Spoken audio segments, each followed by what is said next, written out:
Scott, also known as the little guy, the guy on the left, the silent one, has long-lasting COVID symptoms and still cannot fully taste or smell. Hashtag trust Bart. Hey, it's the Scotch. Now I'm thinking. Don't we do it? Nope. Hey, it's the Scotch Test Dummies. We've got another American single malt. First of all, before I go, what's your name? I'm Scott. Bart here. This is from Virginia Distillery. It's their Courage and Conviction line.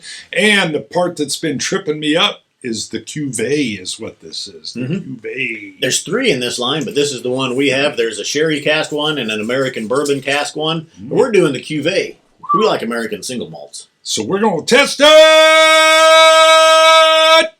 Courage and Conviction style. Woo! Courage, baby. Courage.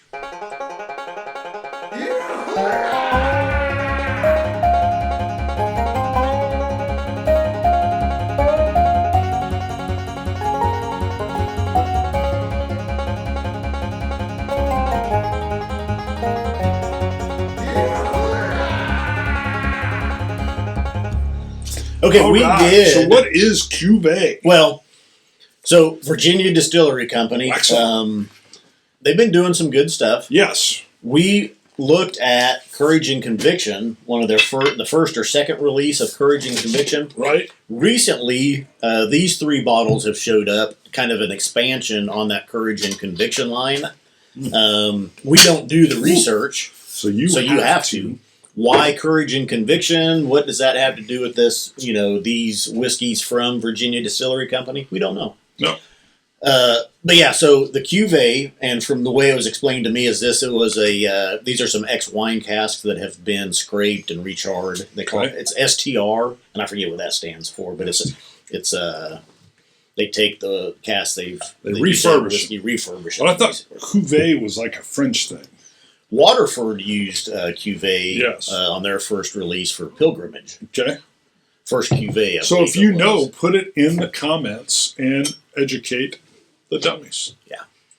Meaning This us. is This is an American single malt. Also 46% ABV. Oh, I like when they do that. I That's do a too. perfect ABV. 46, a good starter. Yeah, that's always. It's like you had me at hello. Yes. You had me at 46% ABV. And it says, "Have the courage of your convictions." Dr. George Moore. On the top is the release of this, or the batch also on the top, which is this is batch Harry Cockburn. Cockburn. That's all we're saying. Nope. Saying nothing else. That's his name. Ooh, Really? That I love this. ooh. Fresh spring water fed from the Blue Ridge Mountains. There's definitely a wine cask in here. I'm getting raspberries. It says that on here. Then they say how I like to pronounce it, cocoa. Which is cocoa. Cocoa. There's citruses. There's berries. Yeah. Also, I'm not fully back. Disclaimer from COVID. Mostly back. Palate mostly back. Smell is not, but it's getting there. You'll probably recover just in time to get the Delta variant. Yeah, then it'll go away again. You're like, I've been rocked again. Round two. So my nose is somewhat limited, but I like the nose on this, and it's coming through vanillas and cocos, raspberries, I'm not getting that much of a nose. light citrus. Okay, I get a light citrus. Man, I don't get any vanilla. I don't get any cocoa either. Really? Wow. I'd say you're back, because I'm not getting this cocoa. Even toasted marshmallow, I would say. Oh my God, that's usually the creaminess that I'll get. Do you have your mouth open? Are you using your circular breathing? Maybe we try blowing in it like we were doing before. Yeah, that is true. We were going. It's so dainty.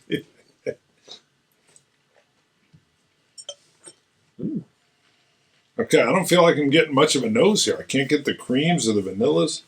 I got the citrus. I will say, on the earlier Courage and Conviction we had, the very first sip I had, it was okay, but it wasn't like blowing my socks off.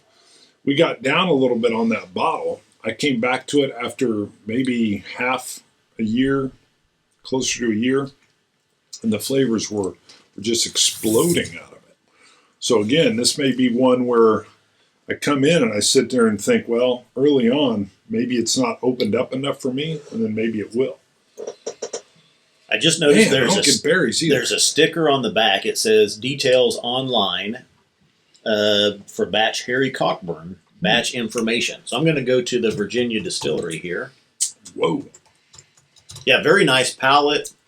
Definite wine cask influencing. There's those raspberries, all those berries, light citruses. I almost get sweetness, a touch of funk. And when I mean funk, it's kind of like the like a twinge of sourness. Now, like most people would have wine. looked this up beforehand. I'm surprised you're looking it up now. We don't do any research. It's So you stalled have to. out. Oh, there we go. Are we at least 21? Yes. Courage and conviction. And some more. Learn more. And some more. Yeah, I'm surprised you're looking up anything at all. But So here's a little bit. So here's the name got you. they've got the bourbon cask listed. They've got the sherry cask listed, then the Cuvee casks. From the Virginia Distillery website, this innovative barrel is sourced from premium European red wine producers. After the wine is removed, the cask is broken down, the interior shaved, retoasted, and recharred, Wow. and then put back together. Huh. It's a lot of work. Shaved. Well, they call it STR, shaved, toasted, recharred. That's it. STR. Got it. Shaved, toasted, and recharred. No, I think a girl in college did that. it's retoasted and recharred. And then it's put back together again. You didn't even say anything. I wasn't paying Yeah, I attention. said I think a girl in college did that to me. Shaved you? Toasted. The retoasting and recharring of the cask energizes the wood sugars and brings forward barrel spice, bright red fruit, and toasted pecan. Sorry. Sounded funny when I said it, but yeah. Like, shaved you? Mm. Maybe a left arm. All right, to the flavor. It's weird that funk still sits in there, which is like a slight sour, lingering taste. I get an oak in there. It's like this dusty, dry oak. And then I'm going to have to come back in. I was expecting some more of those like malted barley notes, not getting those, at least at first blush here. Let me add a little water to this. I'm really digging this. This is really good. This is really striking my palate nice. Does it give you a little hints of like Campbelltown? I'm not saying No. it's the same. No, I you get said that, funk, a and I little was bit like, of that I'm not funk. getting any I get a funk. little bit of that kind of funk. No. Huh. Some of the maltiness, but it's really kind of camouflaged just with that wine cask influence, the sweetness that's here, those berries. I'm going to take one more sip and eat. I might have to add just a little bit more for water. Okay. All right. Whatever you need to do. It's very different. I like the. I'm getting a little bit of that barrel char as well. Maybe even just a little bit of smoke, just a slight whiff of charring. Yeah. Man. Nice finish. Okay, I get a little cream caramel there. Drop of water here. Not noticing any difference really. Didn't hurt it. Might have toned down the alcohol just a little bit. Still a lot of sweetness, a lot of malty.